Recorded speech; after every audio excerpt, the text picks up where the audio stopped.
Oi, pessoal! Mais um Guilherme Ferreira entrevista no ar e hoje eu vou conversar com o médico cardiologista Juan de Molinari. Juan é formado em medicina pela Universidade Federal de Juiz de Fora. Ele é professor de cardiologia do Estratégia Med.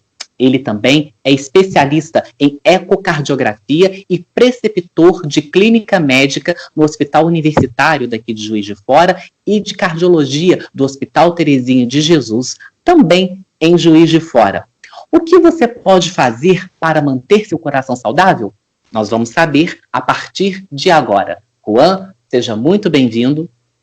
Obrigado, Guilherme. É um prazer novamente aqui participar do seu canal, tenho acompanhado o seu trabalho. Sou um admirador, então é sempre bom participar aqui junto com você. Muitíssimo obrigado, Juan. Eu que agradeço a sua gentileza. Juan, vamos começar a passear pelos assuntos ligados ao coração com a dieta low carb. A dieta low carb, ela serve para controlar o peso e prioriza os alimentos com baixo índice glicêmico. É uma dieta benéfica para o coração? Guilherme, é interessante, né, a sua pergunta. O que acontece? Nos últimos anos a gente tem visto muito crescimento desse movimento low carb, que é um movimento que preza pela retirada do carboidrato da dieta, né, e aí a gente tem duas linhas, Guilherme, que é importante aqui a gente diferenciar.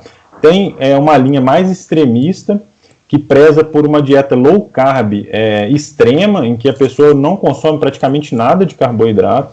Essa linha a gente não tem ainda muito comprovação de benefício. Na verdade, alguns estudos preliminares mostraram assim, que pessoas que tiram totalmente o carboidrato da dieta podem ter até um incremento do risco cardiovascular, piorar o risco. Então, assim, a linha que a gente defende mais hoje em dia, que tem mais estudos sendo publicados, mostrando um benefício para o coração, é uma dieta low carb, mas não exclusiva, em que a gente tenta restringir a 50% ou menos da dieta de carboidrato. Isso pode parecer muito, né, 50%, mas se a gente pegar uma dieta do brasileiro médio, a gente vê que a gente consome muito mais do que 50%. Porque, em geral, a gente acorda e come pão, que é carboidrato. No almoço, a gente está acostumado a misturar arroz, feijão, macarrão, batata, angu, que é muito carboidrato, né? Às vezes um pouquinho de salada e um pouquinho de proteína. Então a gente vê que nas nossas refeições o predomínio é carboidrato. Então o recomendado atualmente é a gente diminuir isso para 50% mais ou menos da dieta. É o que a gente tem.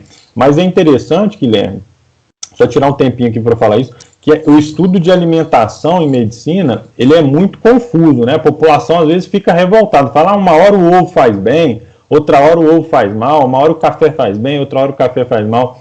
Isso, assim, é natural nos estudos de alimento, porque é difícil você isolar um grupo de pessoas que tenha uma dieta muito regrada, sabe? Para poder concluir que aquela dieta faz bem.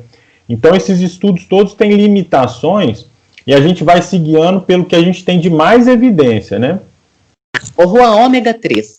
Muito se ouve falar desse ácido graxo, que é uma gordura do bem para o funcionamento do organismo. Para o coração, há algum benefício? Aí você já emenda na sua resposta. Aquelas cápsulas de ômega 3 que nós encontramos nas farmácias, tem alguma comprovação que aquelas cápsulas fazem bem para o coração? Boa pergunta, Guilherme. O ômega 3 está sendo assim, muito estudado, né? É uma molécula da moda no momento, né? O ômega 3, só para a gente entender, é um óleo que está muito presente em peixes de águas frias, né? Salmão lá do norte, da Europa, né? Do Canadá, então tem muito forte esse tipo de substância. Por que o ômega 3 acabou virando aí essa grande moda, né? Porque foi constatado que algumas populações que comiam muito esses peixes, eles tinham menos infarto, menos AVE. Então, a medicina se interessou por isso, né? Foi ver o que estava acontecendo ali naquela região. E aí constataram que isso poderia estar relacionado ao ômega 3. É importante, Guilherme, a gente saber o seguinte, não existe só um tipo de ômega 3, sabe? O ômega 3 tem vários subtipos. Então, assim, eu vou explicar para você agora que um dos subtipos do ômega 3, ele já tem um benefício comprovado para redução de infarto, benefício imenso, sabe? É uma molécula importantíssima na medicina. Mas eu vou dar uma má notícia depois. É o seguinte, geralmente, essas cápsulas de farmácia, elas trazem 2 tipos de ômega 3, que é o DHA e tem o EPA. São nomes difíceis aí, então a sigla é essa, DHA e EPA. O DHA, ele é mais estudado na parte da neurologia, para combater demência, esquecimento, até algumas doenças mais graves, tipo epilepsia, ou até mesmo esquizofrenia, tem alguns estudos nesse sentido. Estudos iniciais ainda, nada muito conclusivo, sabe? Já o EPA é o que foi estudado na cardiologia. A gente teve um grande estudo em 2018, publicado no jornal europeu, muito interessante, Guilherme. Eles pegaram só esse tipo EPA, conseguiram isolar essa molécula, eles davam doses altas para pacientes diabéticos, pacientes com problemas cardíacos, e assim, esse subtipo EPA, ele diminui um dos tipos de colesterol, que é o triglicérides. E nessa população reduziu muito a chance de uma pessoa ter um infarto. Então essa molécula isolada de EPA é muito benéfica. Mas qual que é o problema? É que no Brasil a gente não tem a formulação somente com o EPA. Então o ômega 3 que a gente vê nas farmácias, essas cápsulas que a gente vê vendendo, elas não foram as testadas e que mostraram benefício. As que mostraram benefício ainda não chegaram no Brasil, que seria uma cápsula rica em EPA. Então, na verdade, por exemplo, eu como cardiologista, eu não prescrevo essas moléculas que tem no Brasil, porque é uma mistura dos subtipos de ômega 3 e o subtipo DHA, ele pode inclusive aumentar o colesterol ruim, que é o LDL. Então, carece assim da gente ter um ômega 3 com mais EPA para a gente começar a prescrever, sabe? Então, atualmente no Brasil, não é recomendado prescrever isso de uma forma geral. Mas talvez daqui a pouco tempo a gente comece a importar essa molécula. E aí vai ter muito benefício. Ô Juan, você falou em colesterol. Então, como se equilibra o colesterol bom, que é o HDL, e o colesterol ruim, que é o LDL? Ótimo.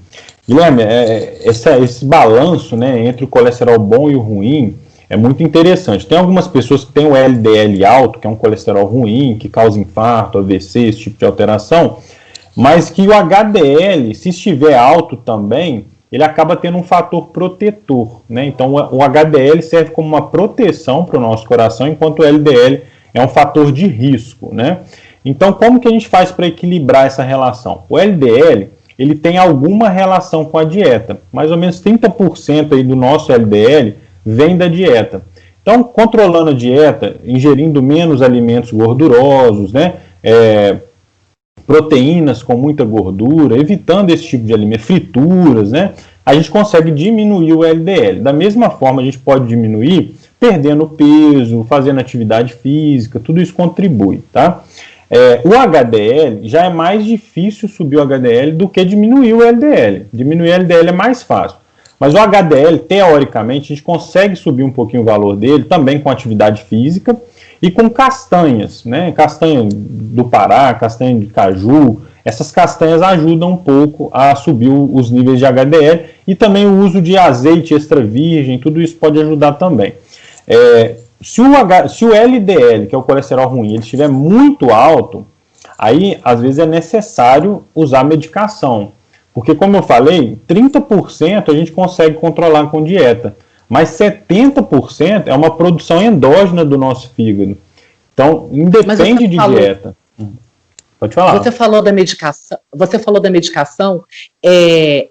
Existe um comprimido que ele ajuda a dissolver as placas de gordura? Então, a medicação mais usada para isso são as estatinas. O pessoal deve conhecer como simvastatina, rosuvastatina. São medicações que diminuem muito os níveis de colesterol. Em alguns casos, podem reduzir o tamanho das placas de gordura nas artérias, né? E aí podem contribuir. Às vezes, um paciente que já tem uma placa de gordura, ele pode ter uma redução. Não é uma redução muito expressiva, mas pode ter uma redução com essas medicações. Se as estatinas não forem suficientes, tem outras, sabe? A gente tem outras diversas medicações, inclusive o ômega 3, dependendo do tipo de perfil de colesterol que a pessoa tenha, tá? Mas no caso... E quando Pode falar. Não, é para você emendar na sua resposta, desculpa. E quando é caso de indicar esses comprimidos para as pessoas? Ótimo. Na verdade, é um balanço, Guilherme, de várias características, sabe? Não é só o valor absoluto do colesterol. Igual não tem uma linha tênue assim, entre a gente indicar e não indicar. Na verdade, é um conjunto de fatores. A gente pega o valor do colesterol que a pessoa tem, LDL, HDL, triglicerídeos, que também é um tipo ruim de colesterol, né? A gente pega essas três moléculas, o valor deles, e associa isso ao risco cardiovascular. No risco cardiovascular, a gente vai levar em consideração várias características. Por exemplo, se a pessoa é sedentária, obesa, se é tabagista, a idade da pessoa, o sexo masculino tem um risco maior. Vamos pegar a história passada, já teve infarto, já teve um derrame cerebral, aí o risco sobe muito. Diabetes, né? Então a gente vai associar isso. Por exemplo, você pega um jovem, uma pessoa de 20 e poucos anos, não tem nenhuma doença, não tem nenhum problema e está lá com o LDL um pouco alto. Ele tem um risco cardiovascular baixo. Então vamos supor que o LDL dele esteja 150, que é um valor alto. Provavelmente a gente não vai indicar medicação, por causa do risco cardiovascular que é baixo. Vai tentar controlar de outras formas. Agora, se você pega um LDL de 150 numa pessoa que é diabética, que já teve um infarto, essa pessoa já tem um risco cardiovascular alto, a gente precisa baixar de uma forma mais rígida o valor do LDL. Aí a gente usa a medicação. Juan, você falou em infarto, então eu vou entrar nesse assunto com você agora. Um estudo realizado pelo Ministério da Saúde revelou que a probabilidade de uma mulher morrer de infarto é 50% maior que o homem. Segundo a OMS, que é a Organização Mundial de Saúde, as doenças cardiovasculares são responsáveis por 1/3 de todas as mortes de mulheres no mundo. Então, quais são as explicações que se tem para esses números e como diferenciar os sintomas de um infarto no homem e na mulher? Muito bom. Esse dado ele é interessante, é importante a gente só dissecar esse dado um pouquinho aqui para ficar claro para o nosso público. Os homens têm uma predisposição maior a ter infarto, mas quando o infarto acomete a mulher, ela tem mais chance de morrer. Então o infarto na mulher ele é mais grave do que no homem, mas acontece mais vezes no homem, né? Por que isso acontece? Geralmente, a mulher ela apresenta formas atípicas do infarto.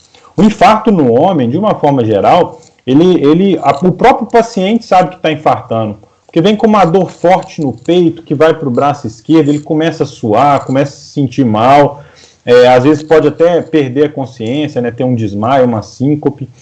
Então, o próprio paciente ele vai para o hospital que ele sabe que está infartando. Na mulher, mais frequentemente, a gente tem formas atípicas de infarto. Então, como é que são as apresentações dessas formas atípicas? A mulher pode ter um infarto, às vezes com uma dor na boca do estômago aqui, que ela acha que é uma gastrite. Pode ter um infarto, às vezes com um sintoma muito inespecífico, que é assim, um mal-estar geral, sem saber relatar uma dor propriamente dita. Ela pode ter um infarto apresentando uma falta de ar somente, sem ter necessariamente uma dor. Então, geralmente, a mulher ela apresenta essas formas atípicas que são menos fáceis de serem identificadas. Por isso, ela corre um risco maior de ter um evento mais grave, entendeu? Por causa dessa apresentação atípica, né? Doutor Juan, vamos falar do sal, do consumo excessivo de sal que o brasileiro faz na alimentação. De acordo com o levantamento feito pela Pesquisa Nacional de Saúde, o consumo de sal da população brasileira é de 9,3 gramas ao dia, quase o dobro da recomendação da Organização Mundial da Saúde. A gente faz a leitura que o consumo de sal aqui no nosso país é exagerado. Campanhas educativas na mídia poderiam gerar uma conscientização das pessoas? Sem dúvida, Guilherme. Tem um dado interessante que a própria diretriz brasileira de hipertensão, né, porque o sal afeta muito a pressão arterial, principalmente, né? Essa diretriz traz para a gente, ela diz que 15% dos brasileiros somente consegue reconhecer que determinados alimentos têm excesso de sal. Então, por aí a gente vê claramente como que falta informação, né? E é interessante, Guilherme, que essa mesma diretriz, ela fala outra coisa muito, muito interessante da gente pensar. De repente, de uma forma geral, a gente pode imaginar que quanto mais desenvolvida uma sociedade, né, em áreas urbanas, maior seria o consumo de sal, porque tem mais disposição de produtos industrializados, coisas do tipo. Mas a diretriz brasileira, ela fala que o consumo maior de sal aqui no Brasil é justamente em população rural e com baixa renda. Então, quanto menor a renda da população, parece que mais sal se consome. E esse é um problema muito grande, né? Uma epidemia no Brasil.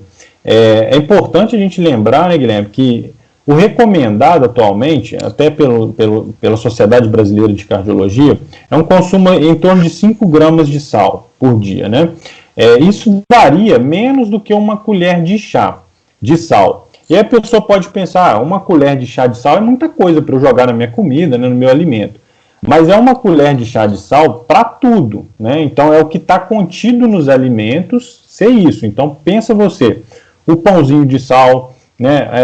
A comida que a gente faz, que a gente já tempera com sal, os alimentos industrializados que a gente consome, né? Salgadinhos, alimentos embutidos, mussarela, presunto, esse tipo de alimento tem muito sal, caldo quinó, temperos prontos, né? São repletos aí de sal. Então, a gente precisa ter a conscientização que durante o dia a população brasileira acaba consumindo quase o dobro do que é recomendado. Então, de fato, é importante a gente ter essa conscientização do brasileiro saber reconhecer mais os alimentos que trazem muito sal para evitar esses alimentos. Não é para cortar o sal da dieta, né? Mas é se manter ali dentro dos 5 gramas. Se for até 7 gramas é tolerável, mas não mais do que isso, porque aí a gente pode ter um aumento de pressão arterial. E você falou em pressão arterial, nós vamos falar agora da hipertensão. Existe a probabilidade de filhos de pais hipertensos desenvolverem a hipertensão? Sim. Essa questão é muito bacana, porque assim, muito se estuda sobre relação genética com hipertensão. A gente sabe que a relação familiar, ela é sim uma predisposição ao desenvolvimento dessa doença, né? A gente sabe reconhecer que se uma criança nasceu num lar de pais hipertensos, a chance de ao longo da vida ela desenvolver essa doença é maior do que uma criança que nasceu num lar de pais normotensos, vamos colocar assim, né? Porém, a gente não conseguiu documentar ainda quais genes envolvidos nisso. Tem vários trabalhos que já foram feitos em populações que são pouco miscigenadas, sabe? Populações assim que não houve muito cruzamento ali de raças, vamos dizer assim, né? Apesar desse conceito em ser humano ser meio estranho, até meio condenável. Mas, assim, por exemplo, no Brasil, a gente tentou estudar os quilombolas. Se acreditava que os quilombolas eram menos miscigenados, né? Mas quando a gente foi ver a relação genética dos quilombolas, o conceito genético dele com a hipertensão, a gente viu que já tinha muita miscigenação. Então é difícil a gente isolar genes que determinam essa relação familiar, mas ela existe, tá? E ela existe por 2 motivos, né? A gente acredita que tem, assim, alguma carga genética envolvida, mas tem também, Guilherme, na mesma família, o ambiente, né? Que o ambiente é o mesmo. Então, uma família, por exemplo, a gente acabou de falar do consumo de sal, que tem por hábito ingerir alimentos ricos em sal, a chance do desenvolvimento da hipertensão também é maior. Então, crianças que nasceram num lar de hipertenso têm mais chance de desenvolver hipertensão por 2 motivos. A genética e também o meio em que ele vive, né, que predispõe a isso. Eu gostaria, então, por favor, doutor Juan, que você reforçasse. Então, a hipertensão ela pode aparecer em qualquer idade. Qualquer idade. A diretriz brasileira, Guilherme, agora tem recomendado, né? Antigamente o Ministério da Saúde falava assim, tem que medir a pressão de todo mundo com mais de 18 anos, tá? Uma vez por ano tem que medir a pressão. Hoje em dia, ela fala para a gente aferir a pressão a partir dos 3 anos de idade. Porque a hipertensão, né, em crianças tem se tornado um grande problema de saúde pública. Às vezes afeta aí 6%, 7% das crianças. Então é uma porcentagem muito grande, né? Então é necessário a gente monitorizar isso. Toda vez que a criança for no pediatra, pelo menos uma vez por ano, tem que medir a pressão. Lembrar que o valor de pressão de criança é diferente do adulto, né? A gente vai usar uma tabela ali pela idade da criança, né? Compatível com a idade, para poder ver qual o valor adequado. E aí a gente tem que começar o rastreio cada vez mais precocemente, né? E quanto mais jovem, Guilherme, o paciente, maior a chance dele ter uma causa por trás da hipertensão.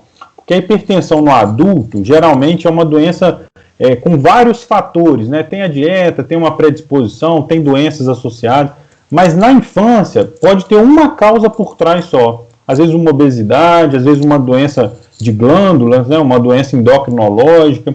Então a gente consegue fazer um rastreio e tratando a causa por baixo, a gente pode curar a criança da hipertensão, coisa que no adulto a gente não faz, a gente controla, né?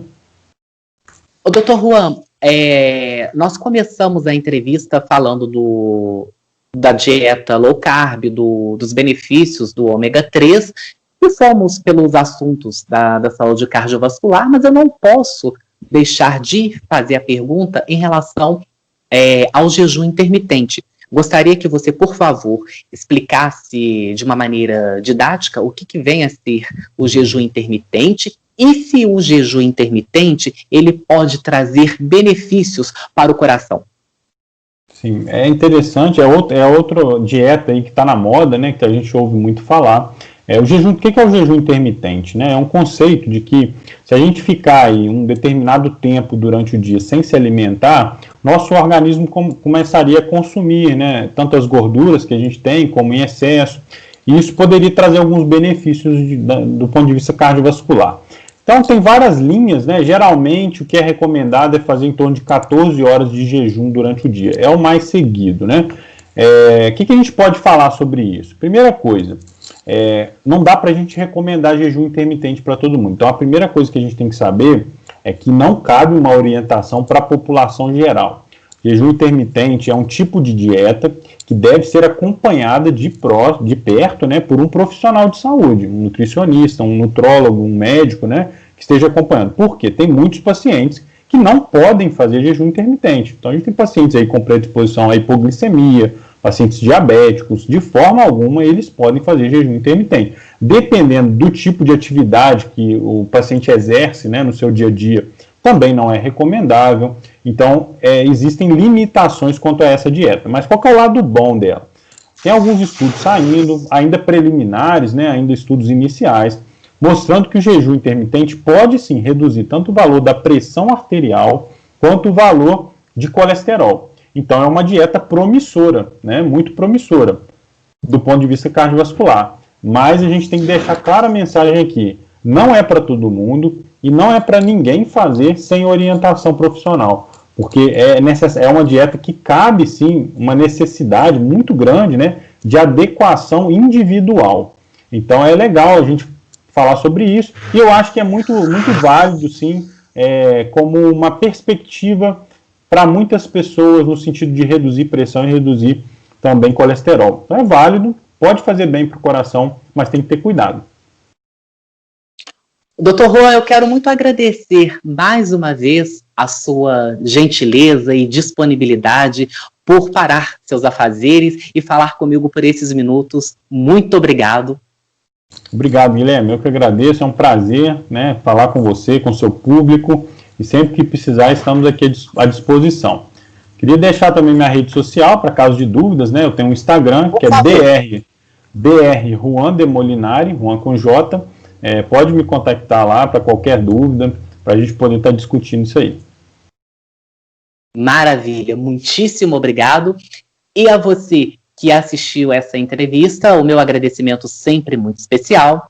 Se você gostou, dê o seu joinha e, por favor, inscreva-se no canal. O contato que o Dr. Juan Demolinari deixou aqui na entrevista, claro, estará descrito para você assim que o vídeo for ao ar. Nós vamos nos encontrar, se Deus quiser, na próxima semana. Um abraço e até lá!